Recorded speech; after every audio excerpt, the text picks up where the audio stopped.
সকালে ঘুম থেকে দেরি করে উঠেও কিভাবে আমি টাইমের মধ্যে সমস্ত কাজ কমপ্লিট করি, চলো সেটাই তোমাদের সাথে শেয়ার করব। Hello everyone, good morning. কেমন আছো সবাই? আশা করি অনেক ভালো আছো, সুস্থ আছো। আমি অনেক ভালো আছি, সুস্থ আছি। আমার নতুন একটা ভিডিওতে তোমাদের জানাই অনেকটা ওয়েলকাম। আর এই যে দেখো, সকাল সকাল আমি বেটুকে তার ঠাকুমা স্নান করেছে, এখন তার হেয়ার কাটিং চলছে। চলো এখন থেকে ভিডিওটা শুরু করি। আই হোপ আজকের ভিডিওটা দেখতে তোমাদের অনেক অনেক ভালো লাগবে। কিটা দিবে তুমি মিমিদেরকে? দিবে? নাও তো, এই দেখো দিচ্ছে, চামচ দিচ্ছে। দিবে বেটু? ও বাবা, বাবা রে, হ্যাঁ গো, চলো একটু রোদে যাবো, চলো। হ্যাঁ তো রোদে যেতে হবে, মাথাটা ভিজা। হয়তো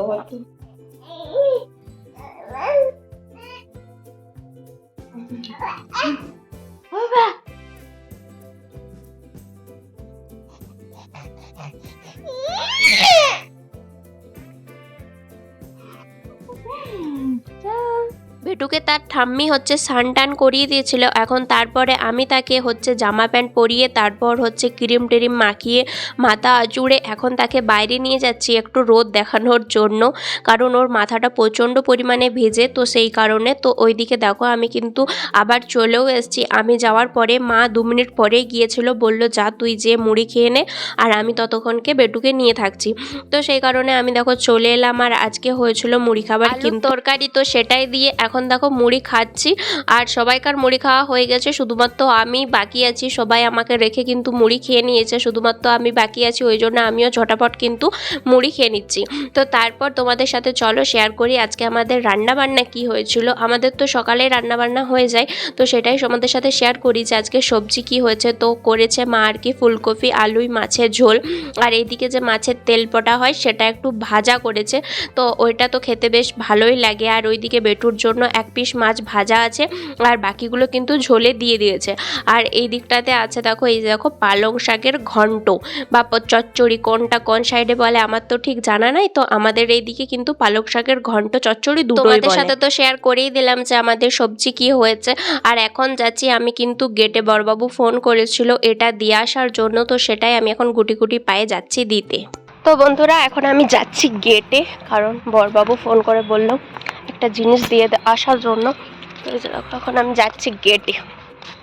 তো চলো এখনো অবধি ও যাচ্ছে, আবার ডিউটিতে যাবে, তো ওই জন্য বললে একটু গেটের কাজকে আয়, তো ওই জন্য আমি এখন যাচ্ছি। আর আমাদের কোয়ার্টার থেকে গেটটা জাস্ট হচ্ছে কি বলবো 2 মিনিটের রাস্তা। তো তাও এই যে দেখো আমি এখন হেঁটে হেঁটে যাচ্ছি। আর আজকে না প্রচণ্ড পরিমাণে রোদ বেরিয়েছিল, মানে রোদের তেজটা খুব। এইদিকে এখন রোদের তেজ খুবই, মানে কি বলবো গ্রীষ্মকালের মতো রোদের তেজ এইদিকে। তো যাই হোক আমি কিন্তু অপেক্ষা করছিলাম, বড়বাবু কিন্তু এখনও অবধি এসে পৌঁছায়নি। আমাকে অনেক আগেই ফোন করেছিল, আর ফোন করা মাত্রই আমি সঙ্গে সঙ্গে চলে এসেছিলাম। তো সেই কারণে ও কিন্তু এখনও এসে পৌঁছায়নি। আর একটুখানি বাদবাদি যে কতটা মানে গাড়ি যায় কি আর বলবো। আর এই দিকটাতে দেখো এখন বড়বাবু চলেও এসছে। আর এই যে দেখো হেলমেটটা, আমি বলছিলাম তুই হেলমেট পরিস নি, তোকে পুলিশে ধরেনি? তো বলছে না না আমাকে ধরেনি, তো হেলমেটের ভিতরে কিছু একটা ছিল, তো সেই জন্যে আমাকে কিন্তু ব্যাগ আনতে বলেছিল। তো ব্যাগে আমি এখন নিয়ে নিয়েছি, আর এখন সে কিন্তু তার চলে যাচ্ছে গন্তব্যস্থলে। আর এদিকে দেখো বললাম না 2 মিনিট ছাড়া ছাড়া যে এত গাড়ি ঘোড়া হয়ে যায় কি আর বলবো। তো যাই হোক এদিকটাতে এখন যা দিয়েছিল ব্যাগের মধ্যে ছিল কিন্তু শসা আর ছিল কিন্তু ভুট্টা, তো সেগুলোই কিন্তু আসার সময় ও কিন্তু নিয়ে এসেছিল। আর এদিকটাতে আমি এখন যাচ্ছি আবারও ঘরের দিকে।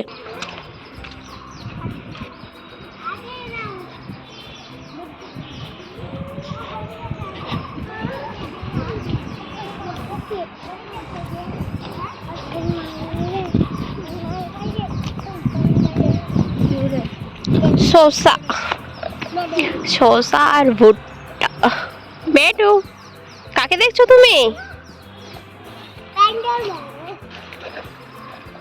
আয়ুষ, আয়ুষ আমি যতক্ষণ বাইরে গিয়েছিলাম ততক্ষণ বেটুও কিন্তু আমার পথ চেয়ে বসেছিল আমার জন্য, কারণ তার খিদে পেয়ে গিয়েছিল। তো সেই কারণে আমি ঝটপট করে এদিকে চলে এসেছি ওর খাবারটা রেডি করার জন্য। আর আজকে তাকে দিব হচ্ছে মাছ, যেহেতু আমরাও মাছ খাবো, মানে আমরা যেই দিন যেটা খাই বেটুর জন্য সেই দিন কিন্তু সেটাই হয়। আমরা মাংস খেলে ওর জন্যও মাংস থাকে, আর আমরা ডিম খেলে ওর জন্যও ডিম থাকে, আর আমরা হচ্ছে মাছ খেলে ওর জন্যও মাছ থাকে। তো ওর ডিমটা সচরাচর পছন্দ করে না, তো সেই কারণে ডিমের দিনে ওকে কিন্তু সোয়াবিন দিয়ে দেওয়া হয়। তো মানে অল্টারনেট করে দেওয়া হয়। আর আজকে যেহেতু আমাদের মাছ হয়েছে, তো সেই কারণে আজকে দেখো ওকে আমি মাছটাই দিব। আর মাছের হচ্ছে প্রচণ্ড ছোট ছোট কাঁটা থাকে, মানে প্রচুর পরিমাণে ছোট ছোট কাঁটা থাকে। সেই কাঁটাগুলো বাছতে না পুরো আমার অনেকটা টাইম লেগে যায়। তো তাও আমাকে অনেক ধীরে সুস্থে বাছতে হয়, কারণ ছোট বাচ্চা একবার যদি গলায় লেগে যায় না, ওরা বলতেও পারবে না আর বার করতেও পারবে না। তো সেই কারণে আমি খুব মানে সাবধানে আর খুব সতর্কভাবে আমি কিন্তু কাজটা করি। তার মধ্যেও আমি যখন খাওয়াই না, তখন কিন্তু দেখে দেখে খাওয়াই যে এই বুঝি মাছের কাঁটা রয়ে গেল, এই বুঝি মাছের কাঁটা রয়ে গেল। তো যাই হোক, একদিনও কিন্তু এরকম হয়নি, আর খুব ভালো করে ছাড়াই, সেই জন্যই কিন্তু এরকম হয়নি। আজকে কিন্তু মাছটা অনেকটাই বেশি খরা করে ভাজা হয়ে গিয়েছিল, তো সেই কারণে কিন্তু মাছের যে উপরের অংশটা সেটা খুবই শক্ত শক্ত হয়ে গিয়েছিল। তো সেই কারণে খুবই মানে একটুখানি মাছ বেরিয়েছে, বেশি কিন্তু বেরোয়নি। যেহেতু উপরটা শক্ত শক্ত বেটু এখনও অবধি খেতে পারে না, ভিতরের নরম নরমটা খালি খেতে পারে। তো সেই কারণে আমি কিন্তু উপরে শক্তটা দিইনি। শক্তটা দিলেই সে গলার মধ্যে আটাকবে আর বলবে অক অক করবে, এরকমের জন্য আমি কিন্তু ভিতরের নরমটাই খালি ম্যাশ করে দিই। মানে ম্যাশ করতে হয় না, ওটা জাস্ট খাবারের সাথে মিশিয়ে দিলে ও কিন্তু খেতে পারে। আর উপরে শক্তটা দিলে ও কিন্তু অক অক করে, সেই জন্য আমি কিন্তু দিইনি।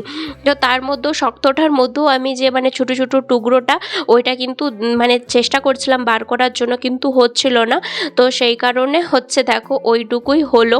তো যাই হোক, আমার বেটুর খাবার এখন রেডি। আমি এখন বেটুকে নিয়ে যাব খাওয়াতে। খাওয়ানোর সময় তো এক বিশাল যুদ্ধ থাকে, সেটা তো আর বলার কিছু না। মানে কি বলবো, খাওয়ানোর সময়তে তো যুদ্ধ করতেই হবে। এটা সব বাড়ির মানে যাদের ঘরে বা ছোট বাচ্চা আছে তাদের প্রত্যেকটা মাই এই জিনিসটা খুবই সুন্দর ফিল করে। আর যদি কেউ মানে ছোট বাচ্চার মা এই ভিডিওটা দেখো, তাহলে তো তারা বুঝতেই পারবে যে ছোট বাচ্চাকে খাওয়াতে কতটা ধৈর্য আর কতটা পরিশ্রম লাগে। মানে কিছুতে সে খেতে চায় না, সবথেকে বড় কথা ও যদি মুখ খোলে তবেই তো তুমি ওকে খাওয়াতে পারবে। আর যদি মুখটা এরকম বুজে থাকে তাহলে তুমি ওকে খাওয়াতে পারবে? তো যাই হোক, এখন কিন্তু দেখলাম যে ওর বেটারটা মানে খাওয়ার যে মানে ঘনত্বটা সেটা অনেকটাই হচ্ছে মোটা বা গাঢ়। তো সেই কারণে আমি আর একটু ডাল ছিল সেটা ওর সাথে মিশাচ্ছি, যাতে একটু পাতলা হয়, যাতে ওর খেতে সুবিধা হয়। এত কাণ্ড করার পরও সে কিন্তু একটুখানি মুখে দিবে আর বাকিটা কিন্তু নষ্ট হবে। তো যাই হোক, এখন কিন্তু বিকালবেলা।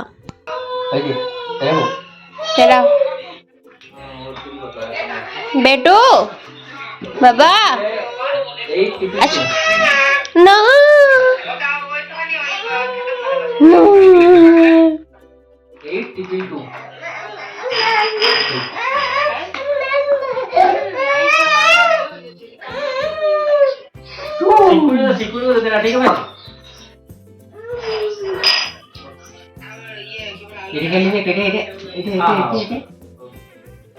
বেটুর এখানটাতে যে কি মধু লাগানো আছে আমি সত্যিই বুঝতে পারি না। ঠাকুরের এখানটাকে যখনই ওর খেলার টাইম হবে, খালি সে হামাগুড়ি দিয়ে দিয়ে ঠাকুরের এখানকে যাবে আর সমস্ত জিনিস এখান থেকে বার করবে, তারপর খেলবে।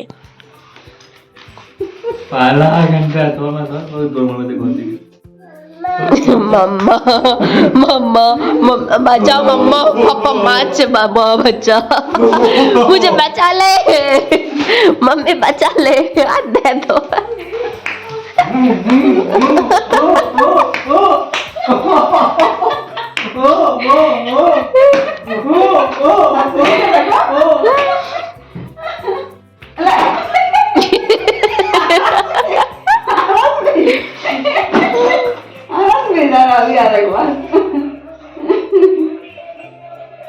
কোথা বেজে গেল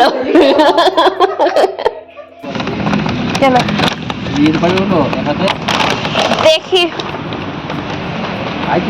আইছিস তুই লে তাহলে চো আমাকে আর কিছু নিতেই হলো নয় একজন লিলেইছে এই দুজন লিলেইছে আমি লুবা এটা দিবি আমাকে বটে আমাকে না কাজ করিয়ে ছাড়বে নাই আলুটি বেশি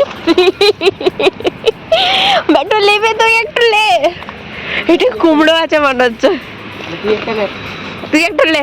তো ওকে ছোটটা দে রে, কম করে, ও ছোট মানুষ, ওকে ছোটটা দে।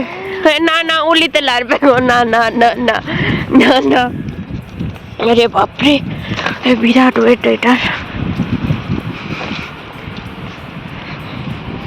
তোমরা তো দেখতেই পেলে আমরা 4 জন মিলে গিয়েছিলাম গেটে সবজি আনতে, আর হচ্ছে অনেকগুলোই ব্যাগ ছিল কারণ অনেক সবজি অর্ডার দেওয়া হয়।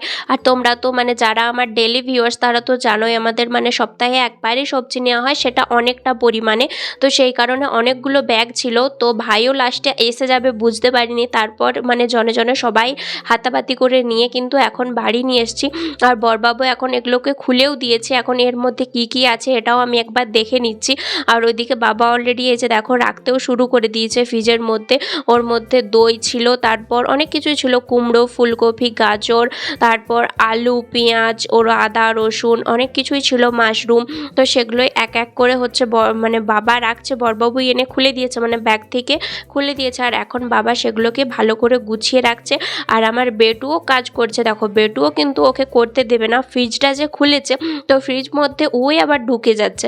তো যাই হোক, তারপর আমাদের রাতে যেটা হবে সেটাই এই যে দেখো মা এখন বসে পড়েছে বোনাতে। আর এদিকটাতে আজকে আমাদের রাতে হবে কিন্তু বাঁধাকপির সবজি। তো আজকের বাঁধাকপিটা ছিল খুবই কচি একদম, এরকম বাঁধাকপি আগে কখনো আসেনি, মানে যখনই অনলাইনে অর্ডার দেয় এরকম বাঁধাকপি আসেনি। আজকে বাঁধাকপিটা একদম গ্রামের মতো, মানে গ্রামে যেমন টাটকা সবজি মাঠ থেকে ক্ষেত থেকে তুলে এনে যেরকম রান্না করা হয় এরকমই কিন্তু ছিল। আর এদিকে আজকে করব হচ্ছে নিরামিষ বাঁধাকপি। তো এরকম করে বাঁধাকপি কে করো অবশ্যই কিন্তু কমেন্ট করে জানাবে, একদম খুবই সিম্পল, তোমাদের সাথেও চলো শেয়ার করি। প্রথমে তো দেখতেই পেলে যে আলু আর টমেটো কাটা ছিল, আর এখন দেখো কড়াইটা আমি বসিয়ে দেব। তারপর জাস্ট কিছুই না, হালকা একটু তেল দিয়ে তারপর পাঁচফোড়ন দিয়ে আলুগুলো বেশ লাল লাল করে ভাজতে হবে। আর আলুগুলো ভাজা হয়ে গেলে ওর মধ্যে দিতে হবে নুন আর হলুদ। আর নুন আর হলুদ দেওয়ার পরে টমেটোটা সঙ্গে সঙ্গে দিয়ে দিতে হবে। আর টমেটোটা একটু মানে গলে গেলে, টমেটো গোলাটা অবধি ওয়েট করতে হবে, টমেটোটা একটু গলে গেলে তারপর বাঁধাকপি দিয়ে দিতে হবে। তারপর বাঁধাকপিটা অনেকক্ষণ ধরে কষাতে হবে। আর কষিয়ে পরে হচ্ছে ওই যে বাকি যে গুঁড়ো মশলাগুলো, যেমন হচ্ছে লঙ্কা গুঁড়ো, তারপর হচ্ছে জিরে গুঁড়ো, ধনে গুঁড়ো, আরও যদি বাকি অন্যান্য কিছু মশলা অ্যাড করতে পারো তো সব কিছু মশলা দিয়ে পরে ভালো করে কষিয়ে তারপর জল দিয়ে সিদ্ধ করলেই হয়ে যাবে। আর নামানোর সময় অবশ্যই দিতে হবে ধনেপাতা। তো আজকের বাঁধাকপিটা একদম কিন্তু খুব সুন্দর হয়েছিল, যাকে বলে একদম দুর্দান্ত। তো এইদিকে দেখো আমি তো আগেই বলে দিলাম ফরফর ফরফর করে যে কি করে করতে হবে, আর তোমাদেরকে ধীরে ধীরে দেখাচ্ছি যে কিভাবে আমি করছি। তো প্রথমে যা বলেছিলাম কিন্তু সেটাই। তো আলুগুলো ভাজার আগে কিন্তু আমি নুন আর হলুদ দিয়ে দিয়েছিলাম, যাতে নুনটা আগে দিলে কি হয় বলো তো, আলুগুলো জলদি জলদি ভাজা যায়, অতটা টাইম লাগে না। তো সেই কারণে নুন আর হলুদটা আগেই কিন্তু দিয়ে দিয়েছিলাম। তো তোমরা চাইলে কিন্তু আলুগুলো ভাজার পরেও দিতে পারো। তো আমি এরকম করছি যে তোমরাও এরকম করবে, এটার কিন্তু কোনো মানে নেই। তো যাই হোক, এইদিকে দেখো আলুগুলো অনেকক্ষণ ধরে ভাজার পরে আমি এখন দিয়ে দেবো হচ্ছে কেটে রাখা টমেটোটা। টমেটো দিয়ে দিলেই তারপরে হচ্ছে একটু লাড়চাড় করে, যেটা যেরকম বললাম, তারপরে হচ্ছে বাঁধাকপি দিয়ে অনেকক্ষণ ধরে ভেজে পরে জল দিয়ে দিতে হবে, বাস একদম সিম্পল। আর আজকের বাঁধাকপিটা কিন্তু প্রেসারে দিতে হবে না, আগেই তো বললাম, কারণ অনেকটা পরিমাণে কচি, এতটাই কচি যে জাস্ট একটুখানি লাড়চাড় করার পরেই কিন্তু ভালোভাবে সিদ্ধ হয়ে গিয়েছিল। আর অন্যান্য বাঁধাকপিগুলো মানে অন্য দিন যে বাঁধাকপিগুলো আনে সেগুলো অনেকটাই বুড়ো, তো সেই কারণে আর কি ওকে প্রেসারে দিতে হয়।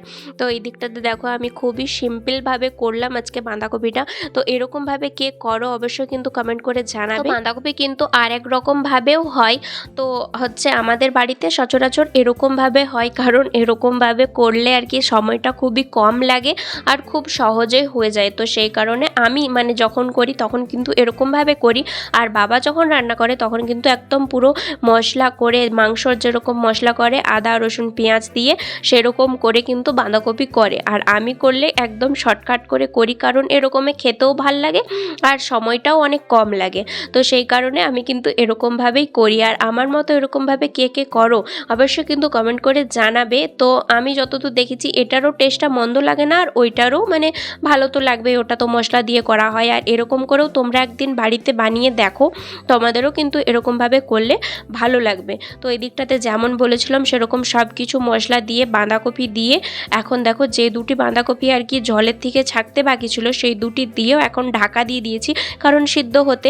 তো এই দিকটাতে এখন হয়ে গেছে অলরেডি, আর আমাদের এখন বসে পড়েছি খেতে। তো মা অলরেডি এই যে দেখো আমাদের পাতে পাতে দিয়ে দিচ্ছে সবাইকার, আর আমরা আগে খাবো তারপরেই কিন্তু মা খাবে, এটা মায়ের রোজকার রুটিন। তোমরা তো দেখতে পেলে আমাদের রাতের ডিনার কিন্তু এটাই ছিল, বাঁধাকপির তরকারি আর ছিল কিন্তু গরম গরম রুটি, আর তার সাথে থাকবে হচ্ছে শসা, তারপর মূলো, তারপর হচ্ছে পেঁয়াজ।